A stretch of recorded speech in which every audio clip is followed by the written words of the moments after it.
जी ma'am, Manish Sisodia की ज़मानत के चांसेस ज़रूर हाई हैं, क्योंकि ईडी के पास जवाब नहीं है कि उन्होंने अगर घपला किया तो कितना किया और कैसे किया और कहाँ-कहाँ से पैसा आया।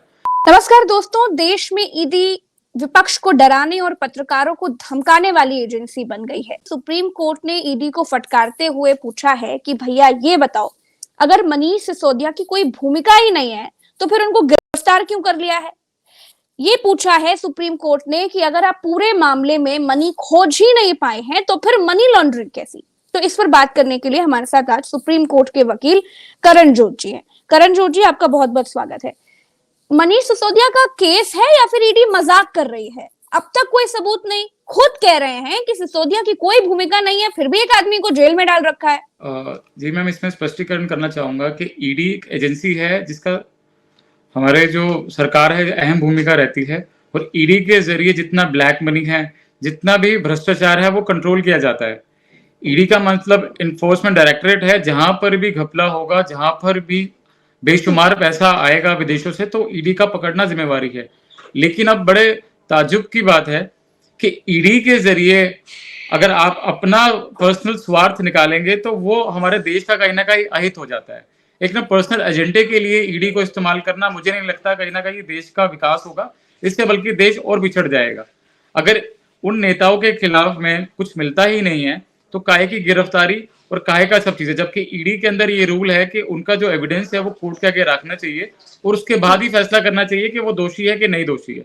ट्रायल चलना ये एक बात नहीं है कि कोर्ट में ट्रायल चलता रहेगा और ईडी इसको तर्क नहीं कर पाएगा। जी, इन्होंने अगर किया, अगर पैसा था तो कहाँ था, कहाँ इन्वेस्ट किया, कहाँ से आया, ये सब चीजें सुप्रीम कोर्ट ने फटकारते हुए ईडी से पूछा है और जवाब मांगा है। बिल्कुल करण जोत जी, सुप्रीम कोर्ट ने ईडी को फटकारते हुए ये भी पूछा है कि आप मनी ही नहीं खोज पाए तो फिर मनी लॉन्ड्रिंग कैसी। जी जी बिल्कुल, सुप्रीम कोर्ट का एक कहना था कि जब इसमें मनी ही नहीं है तो मनी लॉन्ड्रिंग कैसा है, और अगर मनी है तो कहाँ है, आप इसके लिए रिपोर्ट फाइल कीजिए। तो ईडी के अंदर जितने भी हमारे अधिकारी हैं वो खोजने में लगे हैं कि जो इन्वेस्टमेंट था, पैसा था, वो सीधे सीधे कहाँ पर गया। तो इसके तहत में अब आगे बहस चल रही है कोर्ट में, और आगे जाके उनको इसमें रिप्लाई भी फाइल करना है कि आगे उनको अगर पार्टी बनाया गया तो किस आधार पर है वो। तो ईडी को फटकारते हुए ये भी पूछा है कि आप बिना सबूतों के इतना बड़ा केस कर रहे हैं, सबूतों पर बात करिए, कयासों पर और अंदाजों पर बात मत करिए, वरना आपका केस एक मिनट भी चलने लायक नहीं है। सुप्रीम कोर्ट की कही हुई इस बात को आप जनता को समझाइए।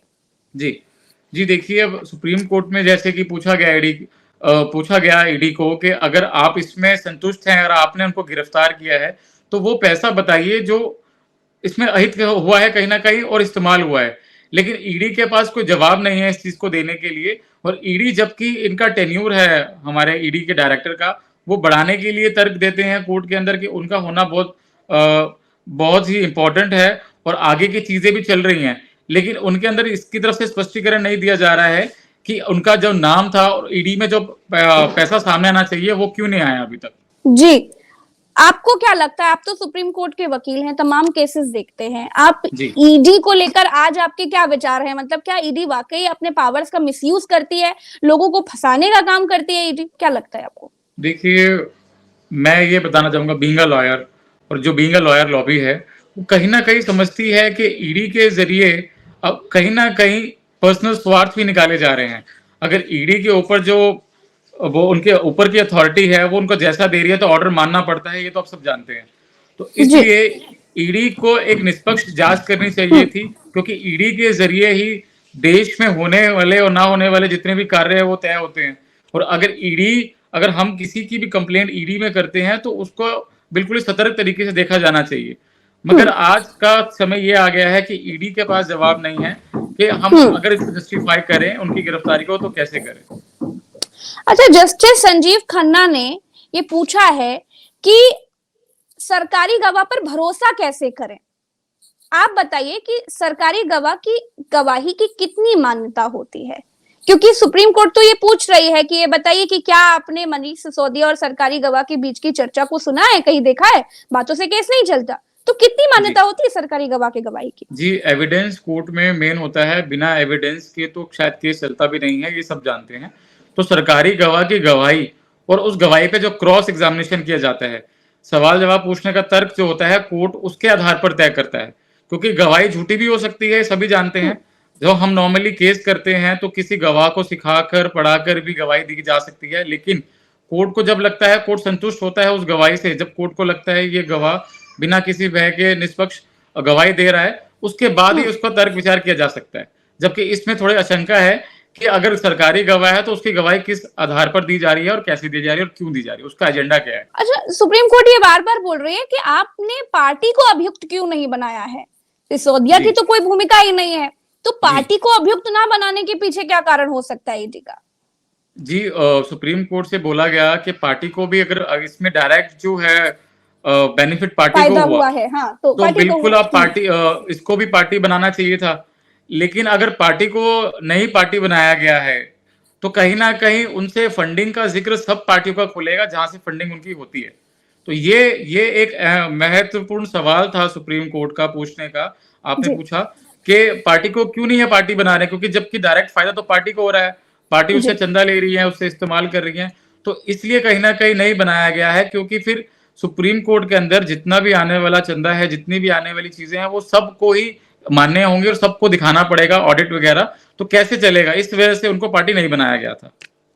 जी, इस पूरे केस को जब आप देख रहे हैं करण जोत जी, आपका अनुभव क्या कहता है, ये पूरा केस क्या है? क्योंकि जिस तरह से आम आदमी पार्टी के लोग या जो पत्रकार भी अभी कुछ समय पहले जिनके न्यूज क्लिक दफ्तर पर ईडी का छापा पड़ा, तो तमाम ये आवाज उठ रही है कि अब जो ईडी है वो सरकार के इशारे पर काम कर रही है, और जो सरकार से सवाल कर रहे हैं या सरकार से एकदम डायरेक्ट उनको हिट कर रहे हैं, उनसे सवाल पूछ रहे हैं, उन पर अटैक कर रही है ईडी के थ्रू। तो आपको क्या लगता है कि ये पूरा सिनेरियो एज अ वकील आप इसे किस तरह से देख रहे हैं? क्या वाकई इस तरह से देश की एक बड़ी संस्था को मिसयूज किया जा रहा है लोगों को फंसाने के लिए? जी, मैंने जैसे बताया कि ईडी बहुत बड़ी महत्वपूर्ण भूमिका निभाती है हमारे देश के अंदर। लेकिन अब ईडी के अंदर किसका प्रेशर है और ईडी क्यों ऐसा काम कर रहा है, ये तो खैर सबको समझ में आ ही रहा है। अहित नहीं होना चाहिए देश का विकास होना चाहिए। और जैसे कि कोई भी आवाज उठा रहा है, चाहे न्यूज एंकर हो, चाहे कोई भी हो, तो उनके पीछे ईडी क्यों पड़ जाता है। आजकल एक ईडी हवा बन चुका है कि हमें ज्यादा नहीं बोलना भैया, ईडी आ जाएगी, सीबीआई से लोग आ जाएंगे, उन पे रेड पड़ जाएगी। 8 घंटे का समय जैसे ईडी एक स्पेशलाइज्ड टास्क फोर्स बना करके दे रहा है किसी नेता को पकड़ने के लिए, तो मुझे नहीं लगता। करण जोत जी, अगर किसी कंपनी में पैसा आया, फॉर एग्जाम्पल अगर किसी चैनल में पैसा आया है, तो वो चैनल को अभियुक्त बनाना चाहिए। पत्रकारों को, उस चैनल के एम्प्लॉइज को क्यों अभियुक्त आरोपी बना करके गिरफ्तार किया जाता है, या फिर उन पर छापा मारा जाता है, या उनको टॉर्चर किया जाता है इस तरीके से? जी, बिल्कुल ठीक बात है। अगर किसी कंपनीज में ऐसा होता है, क्योंकि डायरेक्ट फंडिंग जो होती है कंपनीज को होती है, ना कि उनके एम्प्लॉयज को होती है, तो डेफिनेटली जो पार्टीज है वो कंपनी बननी चाहिए। लेकिन कहीं ना कहीं जो उनका रोल होता है, वो रोल भी चार्जशीट में और एफआईआर के अंदर में दिखाया जाता है कि इस एम्प्लॉय का क्या रोल है इस चीज के अंदर, तो वो रोल जस्टिफाई करता है। अगर किसी कंपनी के अंदर अगर कोई आदमी काम कर रहा है, एम्प्लॉय काम कर रहा है, तो अगर तो उसका रोल जस्टिफाई है कि इनका डायरेक्ट भूमिका है, तो definitely he find be a guilty, वो गिल्टी माना जाता है। अगर उनका रोल नहीं है और वो कंपनी में काम कर रहा है, तो इसका मतलब ये नहीं है कि उनको भी सजा दे दो, वो सजा के पात्र बनते हैं। तो ये जो कानून के अंदर प्रोविजन है, ये दिया गया है। मनीष सिसोदिया की जमानत के कितने चांसेस दिखते हैं? जी मैम, मनीष सिसोदिया की जमानत के चांसेस जरूर हाई हैं, क्योंकि ईडी के पास जवाब नहीं है कि उन्होंने अगर घपला किया तो कितना किया और कैसे किया और कहां से पैसा आया। और अब तो संजय सिंह जी की गिरफ्तारी भी हो गई है, तो इस आधार पर देखा जाएगा कि सुप्रीम कोर्ट क्या फैसले लेता है, जबकि उनकी जमानत के चांसेस बन रहे हैं। अगर ईडी अपना तर्क नहीं रख पाई और अपना जवाब दाखिल नहीं कर पाई, तो डेफिनेटली उनकी जमानत को मंजूर किया जा सकता है। जी, बहुत बहुत शुक्रिया करण जोत जी, इस पूरे मसले पर विस्तार से एक एक जानकारी देने के लिए। धन्यवाद।